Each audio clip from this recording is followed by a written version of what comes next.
Sumainyo ang Panginoon. At sumayo rin. Ang mabuting balita ng Panginoon ayon kay San Lucas. Papuri sa iyo, Panginoon. Noong panahong iyon, naghahari sa mga tao ang pananabik sa pagdating ng Mesiyas. At ang akala ng marami, si Juan ang kanilang hinihintay. Kaya't sinabi ni Juan sa kanila, "Binibinyagan ko kayo sa tubig, ngunit ang darating na kasunod ko ang magbibinyag sa inyo sa Espiritu Santo at sa apoy. Siya ay makapangyarihan kaysa akin, at hindi ako karapat-dapat magkalag ng tali ng kanyang panyapak." Nabinyagan na noon ang lahat ng tao, gayon din si Jesus. Nang siya'y nananalangin, nabuksan ang langit at bumaba sa kanya ang Espiritu Santo sa anyong kalapati. At isang tinig mula sa langit ang nagsabi, "Ikaw ang minamahal kong anak, lubos kitang kinalulugdan." Ang mabuting balita ng Panginoon. Pinupuri ka namin, Panginoong Hesu Kristo. Magsiupo ang lahat.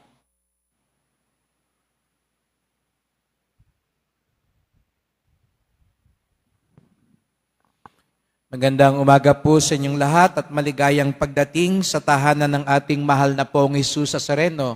Pinagdarasal din natin ang mga nasa online, lalo na po mga may sakit, nag-aalaga sa may sakit, at mga kababayan kadeboto natin mula sa iba't ibang panig ng bansa daigdig na nais sumama sa pagdiriwang ng banal na misa dito sa Quiapo, sa Basilica Minor at Pambansang Dambana ni Jesus Nazareno. Araw ng linggo, araw ng Diyos, araw ng simbahan, at tayong lahat ay naririto sapagkat tinawag tayo ng Diyos, mahal tayo ng Diyos. Kaya bigyan natin ng papuri, parangal at pasasalamat ating minamahal na Nuestro Padre Jesus Nazareno. Kahapon po ang mga ilang kaibigan ko ay nag-text sa akin at sabi sa akin, "Father, siguro nakakapagpahinga na kayo. Siguro tahimik na sa Quiapo. Siguro wala nang masyadong tao sa Quiapo." Sabi ko sa kanila, "Nagkakamali kayo.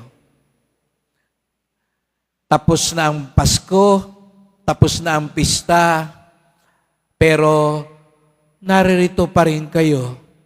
Parang piyesta pa rin sa dami ng tao." Kaya nga mula nung Biyernes pa, tinatanong ko yung mga nagsisimba, "Hindi ba kayo napapagod? Hindi ba kayo nagsasawa? Hindi ba kayo hihinto?" Pero siguro nga po, hindi kataka-taka, lalo na sa mga deboto ng Pong Nazareno, na bagamat tapos na ang mga okasyon at selebrasyon, narito pa rin kayo. Hindi tayo napapagod, hindi tayo bumibitaw, hindi tayo nagsasawa, sapagkat ang unang hindi napapagod, ang unang hindi nagsasawa, ang unang hindi humihinto na abutin tayo, pagpalain tayo, at tulungan tayo ay walang iba kundi ang ating mahal na pong Jesus Nazareno.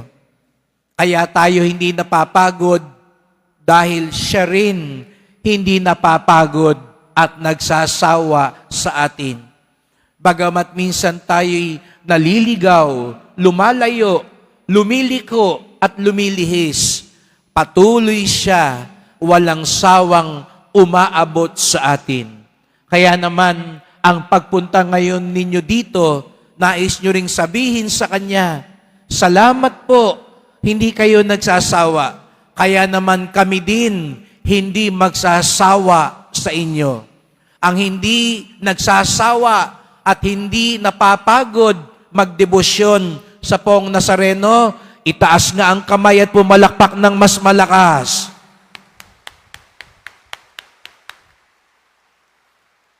At sabihin mo sa katabi mo, huwag kang magsasawa. Yan, baka nasabi nyo, huwag kang mag-asawa. No? Hindi tayo magsasawa. At napakaganda nga na ngayong linggong ito natin tinatapos talaga ang panahon ng Kapaskuhan.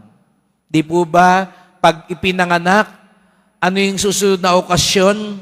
Binyagan. Yun ay masasabi natin, pagtatapos ng lahat, mula sa pagkakabuntis, pagsilang, at ang pinakakulminasyon ay yung binyagan. Kaya nga, bilang pagkatapos sa panahon ng Kapaskuhan, ipinagdiriwang natin ngayon ang kapistahan ng pagbibinyag kay Jesus Nazareno. Kaya, sa huling pagkakataon, batiin nyo nga yung katabi nyo, maligayang Pasko. Sa kabila naman sabihin mo, pwede bang mamasko? Ayan. So, pwede pa hong mamasko. Pagtatapos, ngunit kung mapapansin ninyo, bagamat ang tono ay pagtatapos, ang binyag naman ay hudyat ng simula. Si Jesus Nazareno, siguro nga po, hindi siya bata noong bininyagan. Malaki na siya. 30 taon na upang simulan ang kanyang gawain. Upang simulan ang kanyang ministeryo na ipahayag, ipakita at patotohanan ang kaharian ng Diyos. Kaya't siguro tatanungin niyo ako, nagtatapos ba o nagsisimula?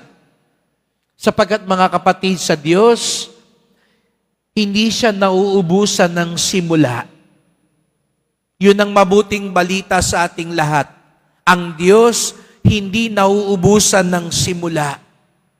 Kaya naman tayong mga deboto, tayong mga binyagan, patuloy tayong umaasa sapagkat meron tayong Diyos na laging nagbibigay sa atin ng simula, laging nagbibigay sa atin ng pagkakataon. Kung ang mundo natin mahilig magtapos, ang mundo natin ayaw nang magbigay ng pagkakataon, ang Diyos hindi po. Siguro nga iba sa atin, ang dami na nating pagkakamali noon. Ang dami na nating kapalpakan ng nakalipas. Ang dami na nating kabiguan ng kahapon. Kaya yung iba sa atin, parang wala nang gana, nananawa na, napapagod na, gusto nang tapusin ang lahat. Hindi natin maikakaila. Maraming mga tao ngayon natutukso.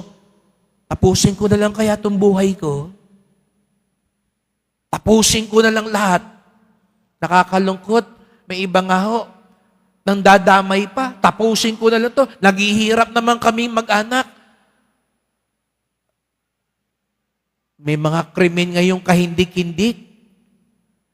Sa sobrang desperado mo sa buhay, pati asawa mo, pati anak mo, tatapusin mo.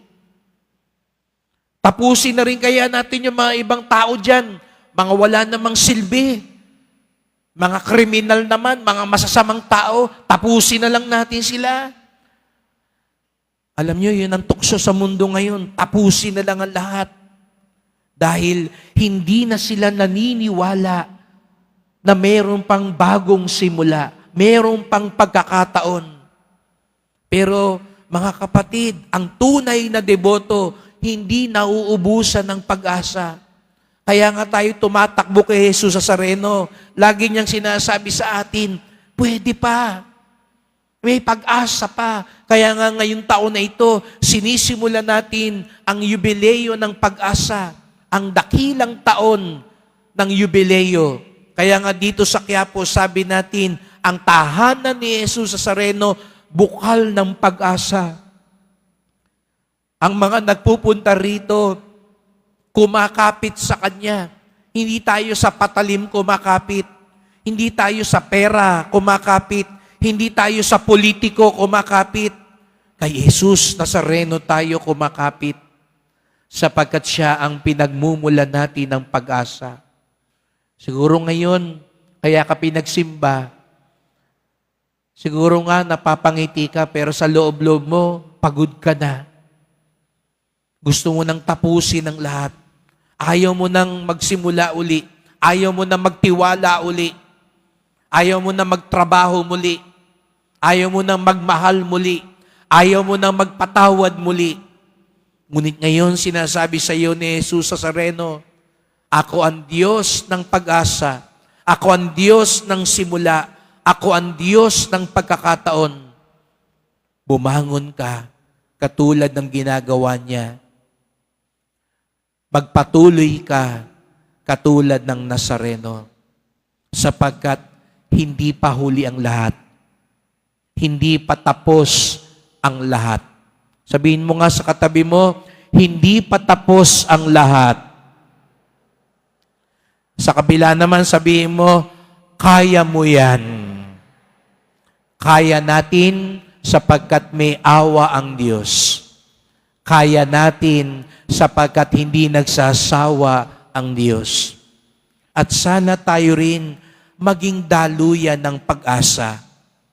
Kung papaano binibigyan tayo ng bagong simula ng Panginoon, tayo din sa kapwa natin. Pag tumutulong ka, kapag nagpapatawad ka, kapag nagsasalita ka ng maganda sa iyong kapwa, binibigyan mo sila ng pag-asa, ikaw din nagbibigay ng bagong simula, ng bagong pagkakataon.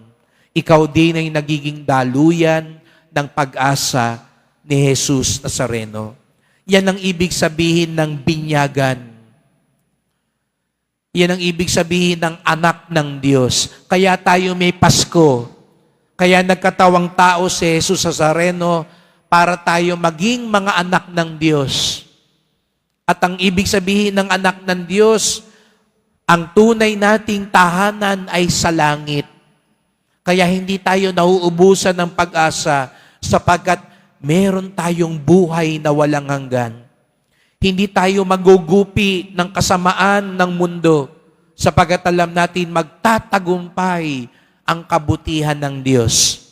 Katulad ng Nazareno, nahihirapan, nabibigatan, pero nagpapatuloy tayo sapagkat may buhay na walang hanggan.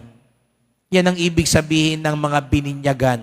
At tayong lahat nabinyagan sapagkat tayong lahat tagapagmana sa buhay na walang hanggan. Opo, laging may simula, laging may pagkakataon, laging may pag-asa ang tunay na anak ng Diyos. Kaya't sama-sama po tayong magdasal. Mahal na pong Jesus Nazareno, salamat po at kayo'y nagkatawang tao. Salamat po at kayo'y pumasa ng krus. Inalay ang iyong buhay para kami maging mga anak ng Diyos. Para kami maging tagapagmana ng buhay na walang hanggan. Salamat po at hindi kayo nagsasawa, hindi kayo napapagod. Bagamat minsan kami matigas ang ulo, matigas ang puso, at nagkakasala. Tulungan niyo po kami makabangon muli. Tanggalin niyo po ang mga pagkakataong natutukso kaming tapusin na lang ang lahat sa buhay.